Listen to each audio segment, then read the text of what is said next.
Record of Lodoss War, the OVA, is an epic masterpiece from the golden era of anime. It is the definitive high fantasy anime of its time, and for my money, it still is to this day.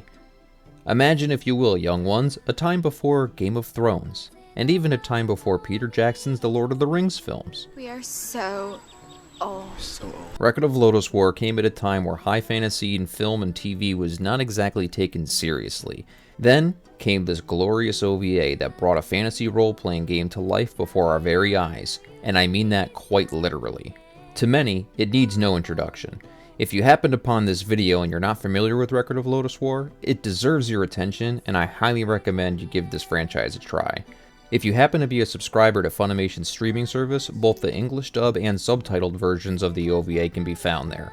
I've personally owned it on VHS, DVD, and Blu-ray over the years, although the first time I saw it was, you guessed it, during the Saturday anime block on the Sci-Fi Channel.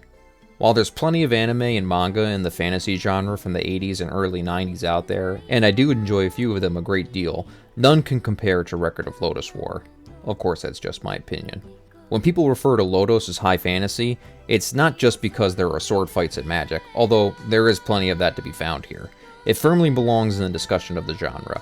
It's just as much high fantasy as Lord of the Rings. In fact, Lodoss is far more than just an anime. It's a multimedia franchise that has an interesting history. While this video will focus primarily on the OVA itself, I think it's important to address where it all started to provide some context. Record of Lodoss War was a bit of a cultural phenomenon in Japan. The world and lore of Lodoss technically owes its origins to Dungeons & Dragons, as it began as replays of the famous role-playing game. The replays, being transcripts of the game sessions, were serialized in a Japanese magazine and gained popularity with readers. Recognizing its popularity, the dungeon master of these sessions, Ryo Mizuno, began the task of adapting the replays into a series of high fantasy novels in the late 80s, later adapted into manga, which I proudly own in American comic book form, and then the OVA. The OVA is an adaptation of the first novel, The Grey Witch, and parts of the later novels. Notably, the last few novels had not been completed at the time the OVA went into development.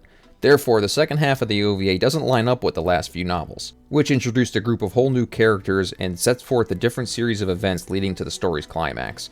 Years later, an anime television series, Chronicles of the Heroic Knight, would essentially rewrite the second half of the OVA to follow the story as told in the novels. But that show and the reaction it caused is a whole other video unto itself.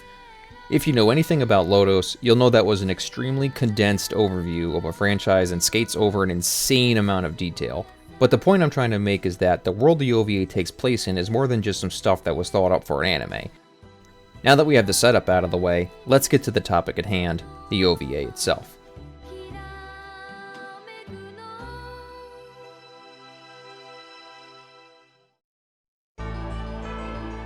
The opening prologue tells us the story of a war between gods thousands of years ago. In the end, only Marfa, the Earth Mother, and Cardis, goddess of destruction, remained. Their final showdown resulted in a piece of the continent of Alakras being severed off from the mainland, forming an island. Over time, the new land came to be known as Lodoss, the Accursed Island. This accursed island has been shaped by a long history of war. In the present, yet another period of conflict is about to erupt.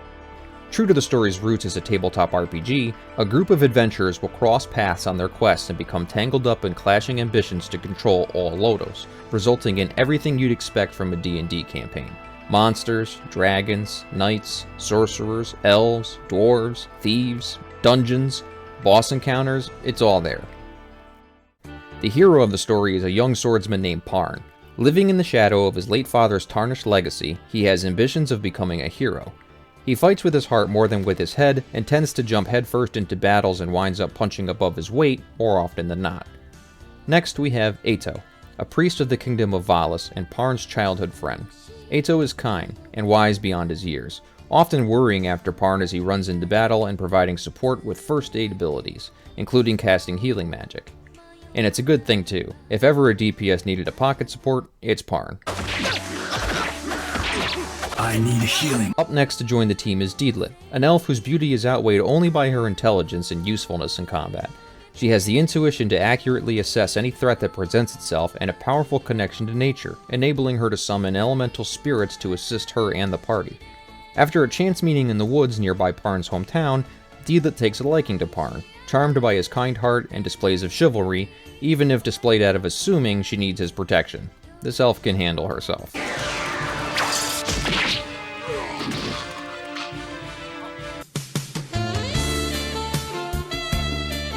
Then there's Gim, the tough as nails and built like a shit brickhouse warrior dwarf. He has a lifetime of experience in toughness, making him a fierce combatant. Gim begins his story setting out to find a missing young priestess, Lelia, and bring her home.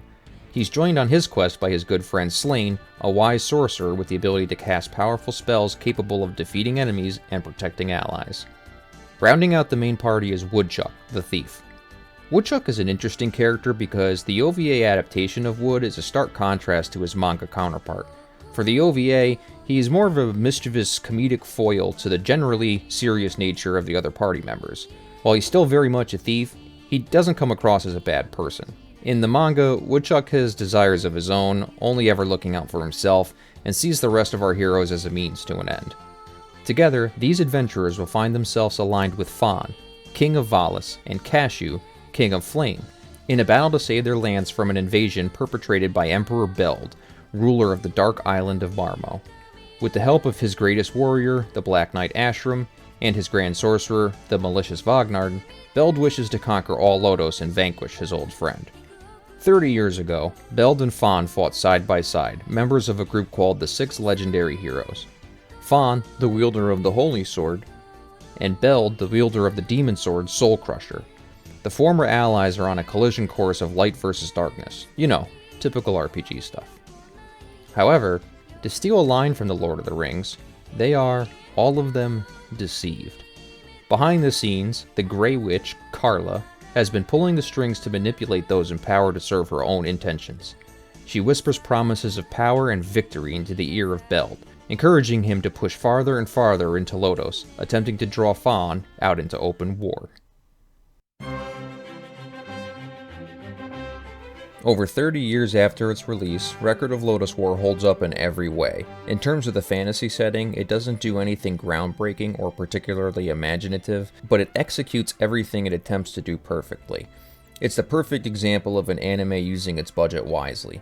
The character design is phenomenal and expertly drawn.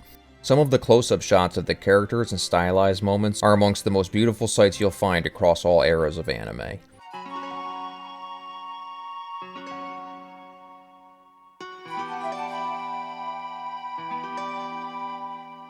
The animation is minimalist when it needs to be, and relies on the art direction in each scene to set the mood appropriately when there's not a lot of action to show.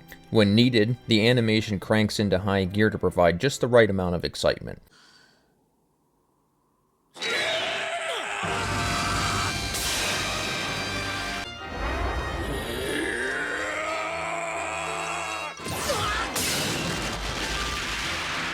That was awesome!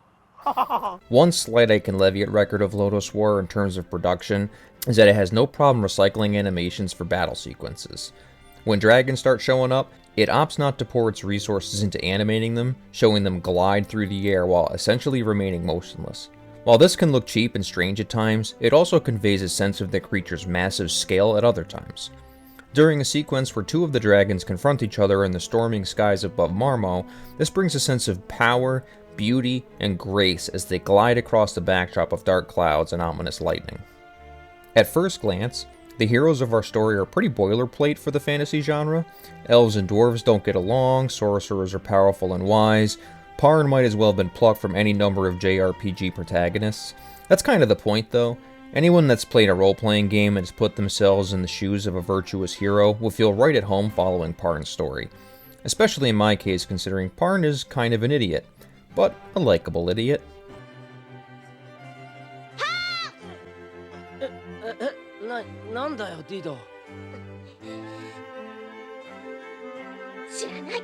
In fact, all the characters are likable. They may not be all that complex, but they have a certain charm to them that makes you root for them, and they don't become grating or tiresome over time. Well, most of them anyway.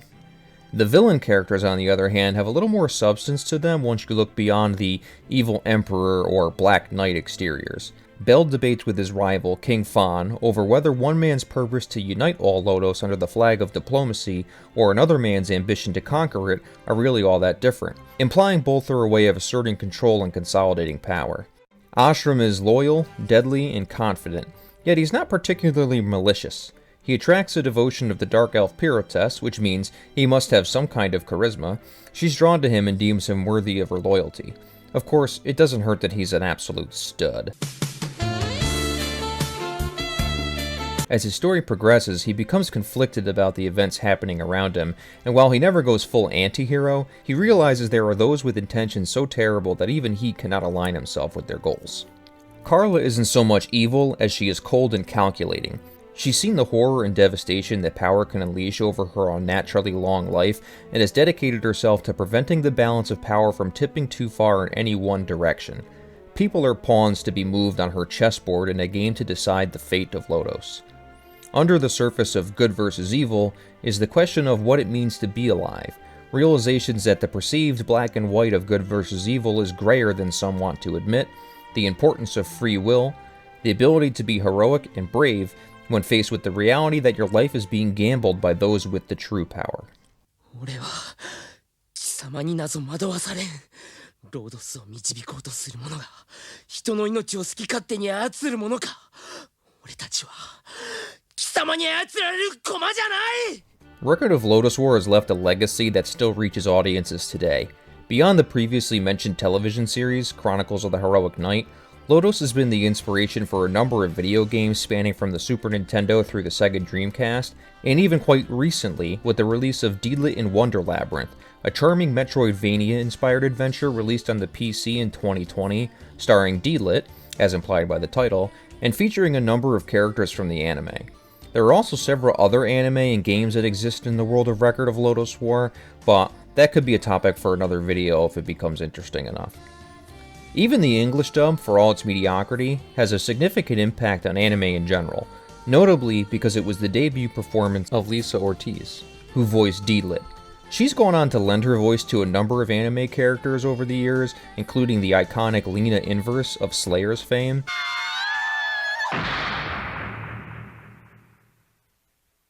Koala. and she still has an important presence in the industry to this day. If there's one anime I revisit more than any others, this is it. I truly adore everything about it. I rewatch the OVA at least once every few years. Like Venus Wars, it reminds me of my childhood, so there's a nostalgia factor there. But more than anything, I love Record of Lodoss War because it's a well-executed, perfectly presented example of swords and sorcery high fantasy that takes itself seriously. It was right up my alley when I first saw it, and if you're a fan of the fantasy genre, chances are you'll feel the same way.